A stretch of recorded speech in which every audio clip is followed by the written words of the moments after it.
নিজের সন্তানের মুখের দিকে তাকাতে পারতে। ভিডিওটা কেমন লাগলো? ভিডিওটা ভালো লাগলে অবশ্যই লাইক কমেন্ট শেয়ার করে দেবেন। চলুন ভিডিওটা শুরু করি।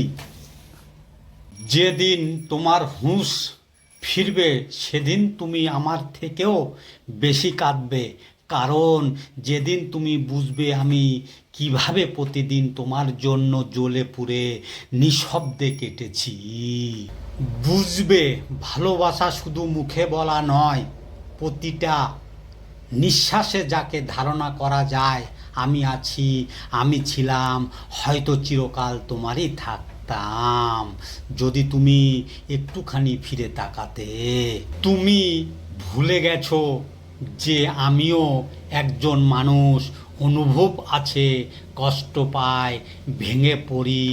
আমি শক্ত ছিলাম, তোমাকে ভাঙতে দিতে চাইনি, কিন্তু এক সময় শক্ত মানুষও ক্লান্ত হয়ে পড়ে। আর যখন আমি চুপচাপ সরে গেলাম সেটাই ছিল আমার সবচেয়ে বড় চিৎকার। হয়তো তুমি এখন হাসছো, নিজের পথে চলছো, ভাবছো অনেক দূরে সরিয়ে দিয়েছো, কিন্তু হঠাৎ কোনো একদিন স্মৃতির ঝাপটায় বুকটা হাহাকার করে উঠবে। তখন বুঝবে কে সত্যিকারের আপন ছিল আর কে পর ছিল। আর তখন তুমি আমার নাম নেবার সাহস পাবে না, কারণ তোমার চোখের জলে আমার নামে ভেসে যাবে। তুমি তোমার পরিবারের মুখ রাখতে গিয়ে আমাকে জিন্দা লাশ বানিয়ে ফেললে। তুমি একটি বারের জন্য আমাকে নিয়ে ভাবলে না যে আমি মরবো না বাঁচবো। কমসে কম নিজের সন্তানের মুখের দিকে তাকিয়ে তার ভবিষ্যৎ, তার শান্তির কথা চিন্তা করতে পারতে। আর না হয় মনুষ্যত্বের খাতিরেও একটু এক পা এগিয়ে আসতে পারতে। আর আমি তোমার জন্য গলা জলে নামলাম, আর তুমি আমাকে সেখানেই ডুবিয়ে মারলে।